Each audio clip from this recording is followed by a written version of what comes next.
OK, aujourd'hui, le sujet, ça va être les expressions. Ce sont des petits morceaux de code basés sur le JavaScript qu'on utilise dans After Effects pour faire des animations.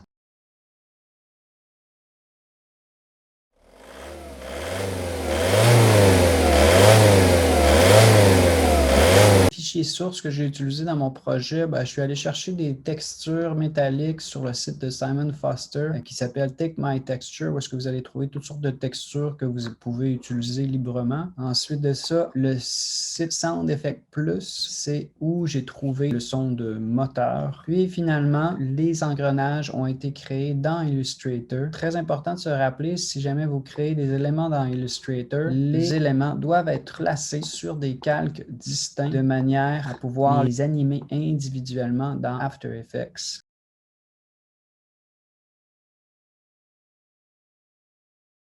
Pour nos étapes de réalisation du projet, il faut d'abord savoir que les expressions, c'est un petit peu différent des images clés. D'abord, il faut ajouter des expressions sur une propriété. Pour le faire, généralement, ce que les gens vont faire, c'est qu'ils vont utiliser le raccourci clavier Alt-clic ou vous passez par le menu animation pour ajouter l'expression. Vous allez voir quand vous avez une expression que les valeurs pour les propriétés sont indiquées en rouge, les distingue des valeurs qui sont habituellement en bleu. Et il y a un champ de texte qui est ajouté et c'est là qu'on va écrire l'expression. Allez voir sur l'aide d'Adobe, vous allez trouver ce petit diagramme-là. Si je reviens dans After Effects, vous avez ma version là, qui est terminée, où est-ce que je vois les engrenages qui sont animés comme ça. Et si je fais tout sélectionner mes calques, puis je fais UU, vous allez voir que j'ai des images clés, mais ces images clés-là, ce n'est pas ça qui contrôle la rotation. Ce que je vais plutôt faire comme raccourci clavier, c'est EE pour expression. Donc, pas de commande, pas de contrôle, juste EE. Et ça va m'afficher tous les calques où j'ai des expressions d'inscrits. À quoi servent ces bouts de code-là? Dans le fond, ils servent à appeler une valeur ou renvoyer une valeur pour une propriété en particulier. Par exemple, ici sur la rotation, on pourrait aller chercher une valeur sur un autre calque dans la même composition. Comme par exemple, ici, je suis sur l'engrenage 8, puis lui, pour sa propriété rotation, on lui demande d'aller chercher la valeur de rotation sur le calque qui s'appelle engrenage 9. Donc, je les mets en lien. Ce n'est pas la même chose que le parentage. Ça peut être semblable dans certains aspects, mais c'est plus complexe que le parentage. Je peux avoir beaucoup plus de variété ou de choses qui se passent avec les expressions. Je recommence à zéro pour qu'on puisse faire ça ensemble dans une nouvelle composition. OK? Fait qu'on a une nouvelle composition ici. Ces engrenages-là, puis je vais les glisser dans ma composition. Puis évidemment, je vais devoir les repositionner un petit peu. Mon engrenage principal, c'est celui ici qui se trouve au centre. Je vais juste changer la couleur de son étiquette pour que vous puissiez bien l'identifier. On va le faire tourner à l'aide d'une expression. Donc, je vais sortir sa propriété rotation en tapant R sur mon clavier et je vais aller sur le chronomètre, puis je vais cliquer sur le chronomètre en ayant la touche Alt ou option d'enfoncer. Donc, j'enfonce Alt et je clique sur le chronomètre, puis je vais voir le champ où je peux écrire les expressions qui viennent s'ouvrir. Je vois aussi que les chiffres sont en rouge aussi pour m'indiquer que là, je m'apprête à écrire une expression. Donc, l'expression que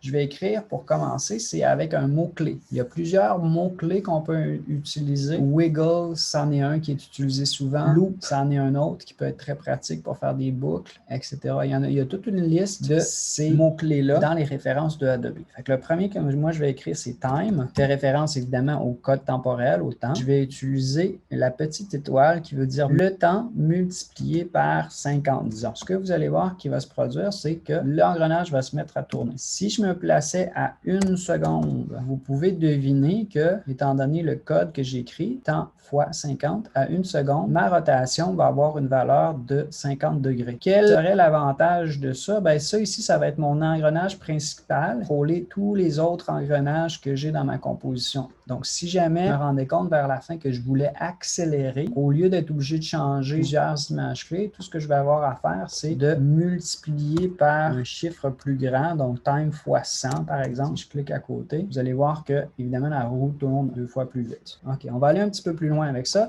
Je vais aller trouver l'engrenage qui se trouve tout de suite à droite de mon engrenage principal. Je vais juste la mettre en jaune pour que vous puissiez l'identifier. Je vais aller sortir la rotation pour ce calque-là. Je vais faire Alt-clic sur le chronomètre, Alt ou Option, clic. Puis là, ce que je veux faire, je ne veux pas utiliser l'expression time. Je vais mettre en lien cet engrenage-là à l'engrenage principal. Si j'utilise cette petite spirale-là, si on clique, on maintient notre clic enfoncé, puis on tire, on va voir une ligne apparaître. Ils appellent ça un pick whip. C'est comme un genre d'élastique. Ça nous sert à pointer vers les valeurs qu'on veut lier ensemble. Si je pense au parentage, ça serait l'élément enfant vers l'élément qui va être parent ou celui qui contrôle mon engrenage vers la rotation de l'engrenage principal. Je vais relâcher. En faisant ça, ça va m'écrire un bout de code. Le bout de code, qu'est-ce qu'il nous dit? Pour la valeur rotation, va chercher la valeur dans cette composition, donc thiscomp.layer, ça voudrait dire cette composition-ci, parce qu'il pourrait en avoir dans une autre composition.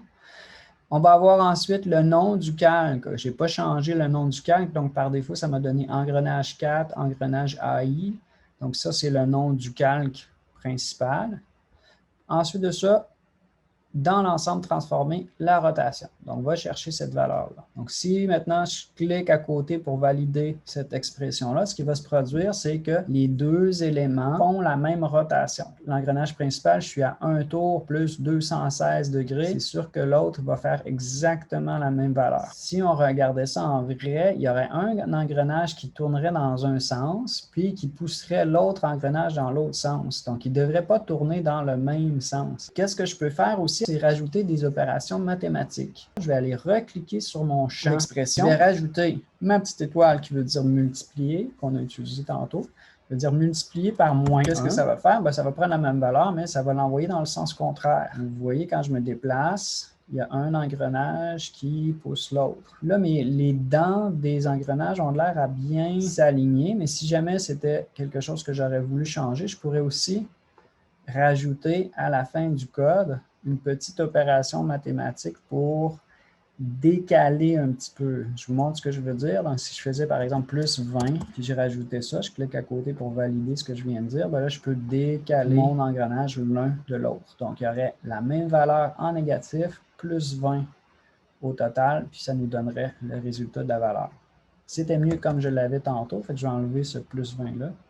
Si vous avez bien compris comment ça fonctionne, bien, vous pourriez faire la suite pour ce petit engrenage-ci, celui qui est à gauche, le troisième qui est à gauche, comme ça. Okay? Moi, je vais sauter maintenant à cette longue barre-là que j'ai appelée tiers inférieur. Ce que je veux faire, c'est donner l'impression que l'engrenage pousse cet élément-là de droite à gauche. C'est un peu plus compliqué parce qu'on a une rotation qui va aller affecter la position d'un autre calque. La première chose à faire, évidemment, ça va être de sortir la position. Je vais faire Alt-clic sur la propriété position. Je vais prendre ma petite spirale, puis je vais lier la position à la rotation du calque principal. Et là, on va avoir un bout de code qui est différent de ce qu'on avait tantôt. Évidemment, on n'aura pas un bon résultat pour commencer, là. Ce qu'on a dans le code, c'est marqué temp égale à thisCompLayer. Donc, les valeurs, où est-ce que je vais les chercher? Je vais les chercher dans cette composition, dans la rotation du calque qui s'appelle engrenage 4. Puis ensuite de ça, on a ce qu'on appelle un array, deux positions. C'est marqué temp.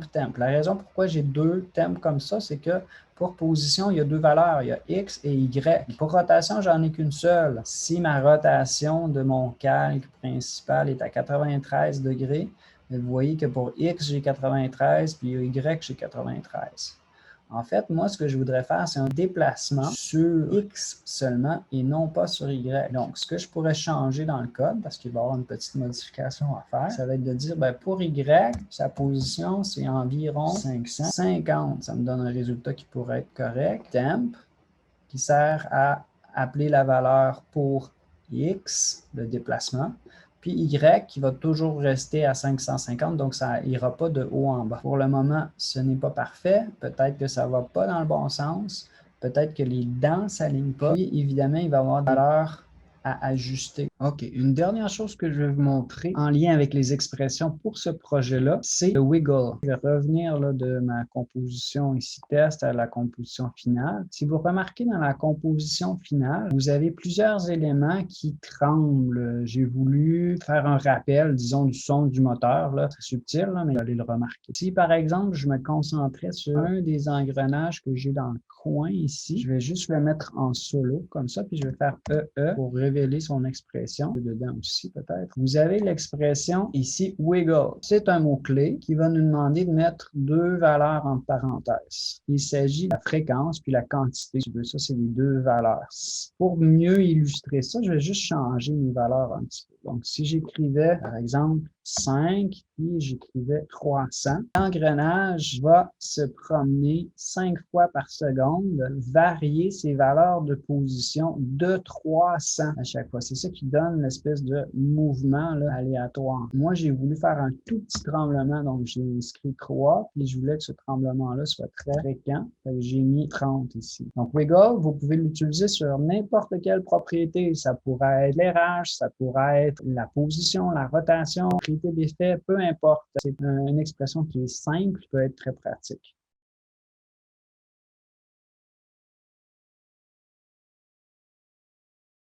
Pour finir, pour ce projet-là, il s'agit de faire la finition. Il y a des éléments de design au niveau de l'éclairage avec un calque d'effet niveau. J'ai aussi ajouté des styles de calque. Vous voyez qu'il y a un biseautage, estampage avec l'option de ciselage marqué qui donne un effet de relief, etc., etc. Là, il y a plein de choses à rajouter, à peaufiner pour finaliser ce projet-là.